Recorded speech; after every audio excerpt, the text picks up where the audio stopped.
Seja muito bem-vindo a mais um vídeo. Nesse vídeo nós vamos continuar nossa série de Roblox Studio do Zero e nós vamos falar hoje sobre loops. Então não esquece de se inscrever, deixar o seu like, senão você vai fazer um loop infinito e o seu computador vai explodir, hein? Não dá mole não. Então vamos lá, já tô aqui com o Roblox Studio aberto, um projeto vazio. A primeira coisa que eu vou fazer é criar um script de servidor e também habilitar o meu output aqui para eu poder ver os logs, beleza? Então vamos falar sobre os loops. O que são loops? Loops são estruturas de controle que permite a gente executar um bloco de código algumas vezes, dependendo da condição ou do intervalo que nós vamos definir. Existem 3 tipos de loops dentro do Roblox e nós vamos ver os 3 aqui nesse vídeo, beleza? Então vamos começar pelo while, que é esse carinha aqui, ó. O while, ele funciona assim, ó. While, aqui eu coloco uma condição, então vou colocar aqui, ó, condição, e aí o trecho de código que eu quero executar aqui dentro. E como que o while funciona? Ele vai executar esse bloco de código enquanto uma condição for verdadeira. Então, por exemplo, vamos criar um contador aqui, ó. Vou fazer local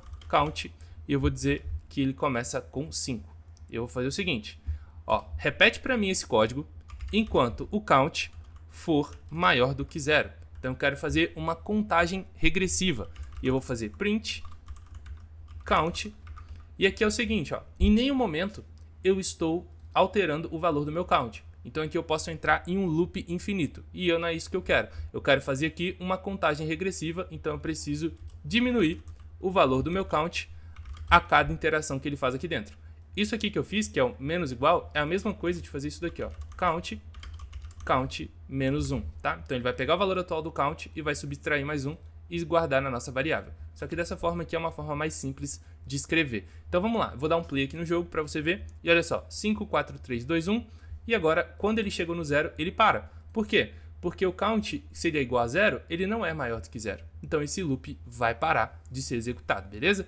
E ainda falando sobre o while, nós temos também um probleminha aqui que é o seguinte. Se eu executar o meu código dessa forma e por algum motivo eu esquecer de alterar o count, ou se eu realmente quiser fazer um loop infinito, nós precisamos tomar muito cuidado com isso. Por quê? Isso vai travar o nosso jogo, beleza? A menos que você faça aqui embaixo um task.await. Então, dessa forma aqui, o nosso loop ele não vai travar. Não é recomendado você utilizar o while, por exemplo, esse tipo de condição. Geralmente as pessoas, quando precisam de um loop infinito, vão fazer assim, ó, um while true. Então, ele nunca vai mudar, esse valor aqui nunca vai mudar, e ele vai ficar executando isso aqui para sempre. Ó. Então, se eu dar um play no jogo agora, ele vai ficar executando aqui para sempre dentro do meu jogo, até que eu pare a execução dele. Isso aqui a gente usa em casos muito específicos, mas você precisa usar o task.await aqui, porque senão o seu jogo vai crashar, beleza? Então essa é uma forma da gente utilizar o while. Então lembrando que o while é um bloco de código que vai ser executado enquanto a minha condição for verdadeira, beleza? Então agora vamos falar sobre o repeat. O repeat é diferente. Então vamos lá aqui, ó. O repeat, a estrutura dele é essa daqui, ó. Então repete para mim o que está aqui dentro até alguma coisa for falsa. Então, o repeat ele é um bloco de código que ele vai ser executado pelo menos uma vez e ele vai repetir essa condição até que ela se torne falsa, beleza? Enquanto a condição for falsa, desculpa. Então, vamos fazer um exemplo aqui, ó. Eu vou vir aqui e vou criar um count de novo e eu vou colocar ele como 3, beleza? Então, o meu count aqui vai ser, na verdade, vai ser 0. Então, vamos fazer ao contrário agora. E aí, o que eu vou fazer? Eu vou fazer um print count desse jeito. E aí aqui dentro do meu, não é count, é count, print count. E agora o que eu vou fazer aqui é count mais 1, então mais 1, ele vai somar. E aí o que eu quero fazer? Eu quero que o count maior ou igual a 5. Então como que eu leio isso daqui? Repete para mim esse código até o count ser maior do que 5, maior ou igual a 5. Então vamos ver aqui, ó. Vou dar um play, então ele fez 0, 1, 2, 3, 4, o 5 não veio, porque a condição se tornou verdadeira, né? Então, enquanto ela for falsa, enquanto o count for menor, ele vai executar isso daqui.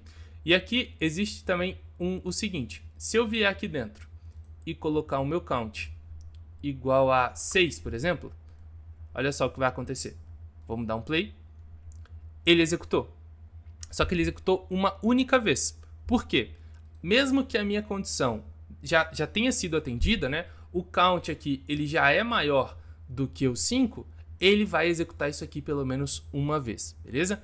Então, o repeat ele é um pouquinho esquisito de entender, mas o que você precisa entender é o seguinte, ele vai executar esse bloco de código pelo menos uma vez e ele vai repetir até que essa condição fique falsa, beleza? Quando ela se tornar verdadeira, quando o meu count for maior do que 5, ele vai parar a execução dela. Antes de continuar esse vídeo maravilhoso, eu preciso dar os recados dos patrocinadores, que no caso sou eu mesmo. O primeiro recado que eu tenho pra você é sobre o nosso canal do Discord. Entra lá porque tá cheio de coisa legal. O segundo recado é sobre o meu curso, que já tá disponível na Udemy, confere aí o link na descrição. São 24 horas de conteúdo, ajuda o pai a pagar as contas. Então agora vamos falar sobre o for, que é um dos mais utilizados, eu acredito, na programação. Como que nós escrevemos a estrutura do for? Desse jeito aqui, ó. For, e aí eu vou passar pra ele um i, que seria o meu controle, eu vou passar para ele 1 até 5, então ele vai fazer isso daqui, ó. O for, ele vai executar esse código um número específico de vezes, e aqui nesse caso eu não preciso alterar o valor de i, então se eu venho aqui e dou um print, ó, vou dar um i aqui, ó, ele executou para mim de 1 até 5, então dessa forma aqui ele já controla pra gente esse carinha daqui. E aqui eu posso mudar também isso. Se eu quiser, por exemplo, ao invés de 1 em 1, eu quero de 2 em 2, você pode passar uma vírgula. E aqui eu vou fazer um 2 aqui, ó. Então vamos ver o que vai acontecer agora. Vou dar um play. E agora ele fez 1, que é o primeiro. Somou mais 2, foi para 3. Somou mais 2, foi para 5. Então aqui a gente consegue também alterar essas informações. Se você quiser fazer uma contagem regressiva, por exemplo, utilizando o for, eu poderia começar ele de 3. Ele vai até 0. E aqui, ao invés de colocar 1, eu coloco menos 1, beleza? Então, dessa forma aqui também, nós podemos utilizar o for. Então, 3, 2, 1, e aqui ele foi até 0. Se você não quer o 0, você coloca 1 aqui. Aí ele vai repetir esse código até que o nosso número chegue a 1. E aqui algumas coisas que a gente pode fazer com o for também. Eu poderia, por exemplo, definir... Eu não preciso colocar esse valor fixo aqui. Então, o que eu poderia fazer também é o seguinte. Se isso aqui é um contador e eu tenho lá no meu jogo uma variável para isso, por exemplo... cooldown, vou colocar aqui ó, uma variável cooldown, e ela tem 3 segundos de cooldown aqui nesse caso, né? O que eu posso fazer? Task.wait, 1 segundo. Então, toda vez que ele entrar nesse loop aqui, ele vai esperar 1 segundo para ser executado a próxima interação. Então agora, ó, se eu der play no jogo, ele vai fazer 3, espera, vamos ver, cadê? Ué? Ah, porque eu comecei de 3, né? Pera aí. Aqui eu comecei de 3. Não, tá certo. Ih, buguei, peraí. Ah, eu confundi, pô. Aqui, ó. Aqui é 0 mesmo. E o cooldown, ele vem aqui, ó. Então, tô definindo o valor do meu i, o valor inicial do meu i com o cooldown, tá? Desculpa, eu tô gravando cedo, ainda tô com sono. Mas, basicamente, o que vai acontecer agora? Eu não preciso definir o valor diretamente aqui. Eu posso colocar isso em uma variável, um arquivo, alguma coisa nesse sentido. E agora, ó, se eu der play no jogo, ele vai fazer ó, 3, 2, 1, como se fosse o cooldown de uma skill, por exemplo. E agora falando uma coisa muito importante sobre os loops. Olha só o que eu vou fazer. Vou colocar aqui embaixo um print. Vamos supor que isso é uma skill, né? Então vou colocar skill disponível. Disponível. Skill disponível. Olha só o que vai acontecer. Vou dar um play no jogo. Ele vai fazer 3, 2, 1. E agora... ele foi até 0. E agora a minha skill está disponível. O que isso quer dizer? Quer dizer que se eu tenho esse loop, ele vai travar o que está aqui embaixo. Então, a gente tem que tomar muito cuidado, principalmente com loops infinitos, ó. Se eu venho aqui e faço, por exemplo, o 0, vou colocar um 0 aqui, desse jeito. Vamos ver se ele faz pra gente, ó. Ele tá fazendo 3, 3, 3, ó. O loop tá infinito.